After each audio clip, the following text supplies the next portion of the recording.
Ya, jadi kisruh ini mulai rame berawal adanya band anima baru yang digagasi oleh salah satu basisnya mengganti vokalisnya, drummer, dan personel lainnya. Nah, di dalam statement mereka yang seperti kita lihat bersama bahwa band anima baru tadi mengatakan kamilah yang asli, yang memulai dari awal. Ini kan sebuah pembicaraan pembohongan publik.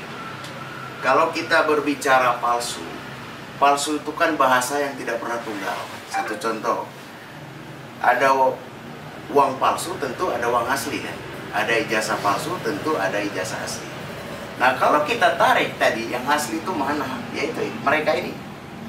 Yang asli itu sudah terdaftar atas nama mereka ini, personel band. Berdasarkan peraturan merek, yaitu Undang-Undang Nomor 20 Tahun 2016 tentang merek dan indikasi geografis. Undang-undang ini menganut azas first to file, artinya siapa yang dulu mendaftarkan, maka dialah pemiliknya. Nah, kebetulan ini sudah terdaftar duluan, dialah pemiliknya. Nah, bagaimana dengan yang kedua ini? Apakah ini bisa keluar juga atau tidak? Kalau kita berpedoman kepada pasal 20 dan 21, ada faktor-faktor merek yang tidak bisa didaftarkan dan akan ditolak pendaftarannya. Pertama, apabila merek itu diajukan oleh orang beretikat tidak baik, itu kata pasal yang tersebut tadi. Kedua, apabila memiliki persamaan pada keseluruhan dengan merek terdaftar atau memiliki persamaan pada pokok. Nah, mengacu ke undang-undang merek, jika merek itu sudah terdaftar, maka pemilik merek ini kebetulan nama bertiga ini didaftarkannya berhak untuk melarang. Nah, kalau kita berpedoman kepada pelanggaran hukum, tentu di dalam hal ini ada konsekuensi hukum. Sebagaimana diatur di pasal 100 ayat 1, menggunakan merek terdaftar tanpa izin pemilik merek terdaftar, itu dapat dikenakan ancaman pidana kurungan 5 tahun atau denda 2 miliar rupiah. Demikian juga pada pasal 100 ayat 2, menggunakan merek yang sama pada pokoknya saja, maka itu dapat diancam dengan ancaman pidana kurungan 4 tahun dan denda 2 miliar rupiah. Kalau kita tarik di Undang-Undang Hak Cipta, dia berstatement yang lama ini adalah palsu, padahal masih eksis. Artinya, dia tidak mengakui atas karya-karya cipta, karena lagu-lagu itu masih dipegang penciptanya oleh yang kelompok ini. Nah, itu kan dapat dimungkinkan apabila dibuktikan hak ekonomi ini tidak jatuh kepada pencipta aslinya, itu juga bisa disangkakan pidana tentang pelanggaran hak ekonomi. Dan dikhawatirkan juga menghilangkan hak moral. Logikanya begini, yang asli kami, katanya, menurut statement dia. Artinya karya-karya besar yang asli di sini tidak diakui ya. Itu sebuah pelanggaran. Dan lagu-lagu hit seperti Bintang itu diciptakan berawal terobsesi oleh penciptanya.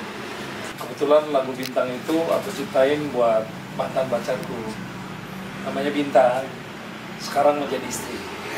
Alhamdulillah kita dapat omongan 2 karena dari lagu itu. Jadi emang aku ciptainnya dari tahun 2003-an lah, 2003-2004 di Bandung. Akhirnya jadi singlenya Anima, populer lah kita 2005 di NTT, meledak sampai sekarang. Cuman aku yang nggak terimanya itu semenjak ada Anima yang sebelah, jadi dia nge-recycle lagu itu dengan vokalis yang baru. Aku bilang sama istri, karena istri sampai detik ini tuh manajer personalku kayak gitu. Aku bilang, kok ini bisa ya gitu, karena aku selalu menghargai vokalis original. Aku selalu bilang sama Rino, karena Rino ini gitaris satu lagi tuh sobat deket juga. Aku sering curhat sama dia, no ini nggak bisa kayak gini, original itu tetap Lucky. kayak gitu. Jadi nggak bisa digantiin kayak gini, kita harus tegur. Aku pernah message di Facebook, sampai sekarang tuh nggak dibalas sudah berapa tahun ya. Itu lumayan, ini udah lumayan lama sih. Terus Rino juga aku bilang, no, coba konfirmasi ke LD.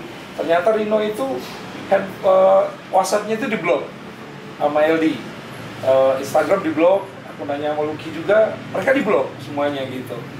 Jadi ini ada apa gitu? Karena aku berpikirnya Anima itu ya originalnya ya ada Lucky, ada Rino, ada Engkan, ada Andri. Aku selalu bilang, ayo kita soal yuk sama LD.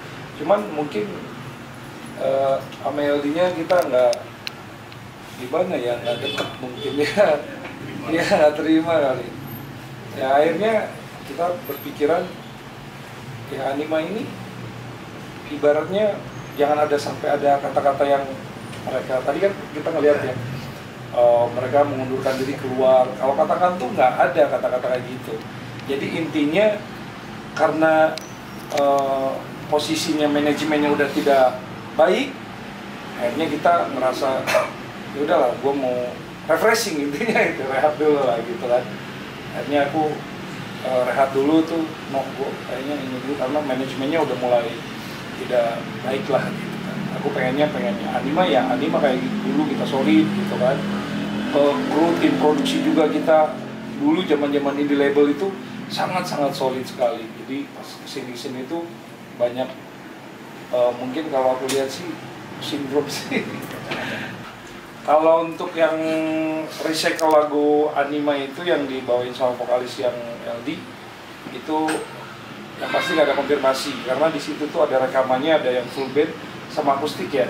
Dan aku sebenarnya nggak merasa nggak baik lah gitu, maksudnya kok nggak bilang gitu. Ada beberapa mereka perform bawain lagu bintang gitu. Jadi bener kata lawyer kita, jadi mereka mengambil hak ekonomi dari kita sendiri gitu. Berarti royalti nggak dapat? Kalau royalti sebenarnya itu kan di publisher label. Izin tapi nggak ada ya. Izin nggak ada. Harapan saya ke depan hasil kesepakatan bersama untuk segera mengklarifikasi atau datang ke kantor kita. Jangan sampai kami melakukan upaya hukum melaporkan tindak pidana baik merek maupun hak cipta. Dan ini sangat jelas. Pertama, kalau berbicara merek, tentu kita ada bukti hak eksklusif pemberian dari negara berdasarkan pendaftaran. Dan hak cipta itu tentu bisa dibuktikan secara deklaratif. Jadi begini, saya sebutkan sedikit. Kalau merek ya, diakui kepemilikannya setelah terdaftar seperti begini. Sementara hak cipta itu adalah hak eksklusif yang timbul secara otomatis berdasarkan prinsip deklaratif. Akan dilihat siapa yang mendeklarasikan pertama. Tentu yang ini. Nah, kalau kita berbicara dua alat bukti untuk memenuhi unsur pidana, ini udah kebanyakan. Makanya lebih baik musyawarah mufakat sebelum upaya hukum ini terjadi. Gitu. Dan bagaimana kronologis Anima Band ini sampai terjadi begini atau kapan ini mulai terbentuk, silakan tanyakan ke vokalis dan musisinya. Ya, kalau dari Animanya sendiri sebenarnya di tahun 2012 itu saudara LD ini sudah membuat apa ya bahasanya nuansa yang kurang sehat di dalam band ini. Jadi sudah membuat apa namanya istilahnya tuh nuansa lain yang berbeda dari visi misi awal Anima terbentuk. Jadi beliau juga memasukkan personil baru, ada yang seperti vokalis kita ini sebenarnya tanpa konfirmasi langsung diganti. Jadi artinya secara hukum pun kami bertiga tidak pernah mengundurkan diri atau keluar dari band Anima itu. Jadi mungkin bisa-bisanya LD aja gitu. Tapi pertanggungjawaban kami terhadap penggemar kan memang besar, karena Anima Band ini memang band yang kami pupuk dari awal fondasinya dulu sampai sekarang dikenal sama masyarakat gitu. Jadi sebenarnya asli atau palsunya itu sebenarnya masyarakat tuh sebenarnya udah tahu tuh, tapi kenapa tidak harus ada kata-kata itu keluar dari mulutnya LD gitu. Artinya aslinya palsu kenapa gitu. Karena kami pribadi pun tadi beranjak dari pertemanan tadi, kami tidak pernah memungkiri bahwa LD adalah bass anima, silakan. Andri adalah drum anima, silakan. Lucky vokalisnya, Engkan, saya gitarisnya, silakan. Tidak ada pernah ngejudge itu, oh dia bukan, enggak gitu. Tapi kok beliau kitanya begitu gitu. Kok sudah membuat statement di mana-mana bahwa ini palsu, ini asli gitu. Sementara langkah hukum sebagai warga negara yang baik, kami mendaftarkan hak merek itu ke Dirjen Kekayaan Intelektual. Nah, sesudah itu baru dia mendaftarkan lagi. Nah, ini ada apa gitu kan. Jadi kenapa, dan sepanjang pengetahuan kami pun saudara LD ini tetap manggung memakai lagu Bintang itu tanpa ada konfirmasi dari beliau ke penciptanya gitu. Maksudnya gini, artinya kan kalau memang dia ngeband, dia ini musisi, ya bikinlah karya baru gitu. Jangan pakai originalitas kami yang kami pupuk dari dulu, yang kami fondasi dari dulu gitu. Karena buat kami nama itu sesuatu yang kami bangun bersama, sesuatu yang kami jaga, sesuatu yang kami ini dengan segenap jiwa raga lah, sebagai dulu kita ngeband bareng-bareng gitu. Kenapa kok sekarang ada statement ini asli, ini palsu? Kenapa? Ada apa? Gitu kan. Anima itu sebenarnya adalah pemberian nama dari seorang teman, sahabat kita. Dan kami bertiga pun sudah mengkonfirmasi ke si pemberi nama itu. Dan beliau juga sudah menyerahkan hak penuhnya kepada kami, dan kami juga bikin suratnya. Untuk karena kenapa itu kami lakukan? Karena ada gonjang-ganjing seperti ini gitu. 2014 itu kan aku terakhir bukan keluar, jadi maksudnya